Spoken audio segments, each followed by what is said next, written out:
دا مورم حوالہ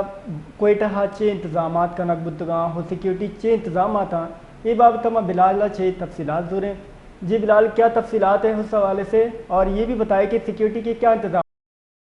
جی بالکل، کوئٹہ میں یوم عاشورہ کا مرکزی ماتمی جلوس جو ہے امام بارگاہ مومن آباد سے برآمد ہو چکا ہے، اور جلوس کی قیادت جو ہے بلوچستان شیعہ کانفرنس کے صدر آغا جواد رفیع کر رہے ہیں. جلوس میں مجموعی طور پر 37 دستے شامل ہیں، اور یہ جلوس اپنے روایتی راستوں یعنی کہ علمدار روڈ، لیاقت بازار اور پرنس روڈ سے ہوتا ہوا دوبارہ علمدار روڈ پہنچ کر جو ہے اختتام پذیر ہوگا. ممکنہ طور پر یہ جلوس جو ہے شام مغرب کی نماز کے وقت تک اختتام پذیر ہو جائے گا. اس موقع پر جلوس کی سیکیورٹی کے لیے 10,000 سے زائد پولیس، ایف سی، لیویز اور دیگر اداروں کے اہلکار تعینات کیے گئے ہیں، جبکہ جلوس کی فضائی نگرانی کا سلسلہ بھی جاری ہے اور پاک فوج کو بھی سٹینڈ بائی رکھا گیا ہے. ساتھ ہی جلوس کے روٹس پر 1,000 سے زائد جو ہے CCTV کیمرے نصب کیے گئے ہیں، جن کے ذریعے سے کنٹرول روم میں بیٹھے اہلکار جلوس کی ہر وقت مانیٹرنگ بھی کر رہے ہیں. اس کے ساتھ ہی کوئٹہ کے سول ہسپتال میں ایمرجنسی بھی نافذ ہے، اور MS سول ہسپتال ڈاکٹر اسحاق پانیزئی کے مطابق جو ہے یوم عاشورہ کے موقع پر کسی بھی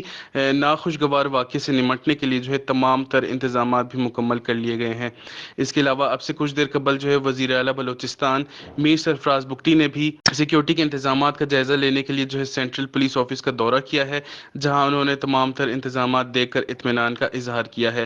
کل کی طرح آج بھی صبح 6 بجے سے ہی جو ہے موبائل نیٹ ورک پورے شہر میں بند ہے، جو کہ رات 10 بجے تک بند رہے گا، اور جلوس کے روٹس میں آنے والی تمام دکانیں اور مارکیٹس بھی سیل کر دی گئی تھیں، جو کہ صبح سے کھول دی جائیں گی اور حالات انشاءاللہ معمول پر آ جائیں گے. جی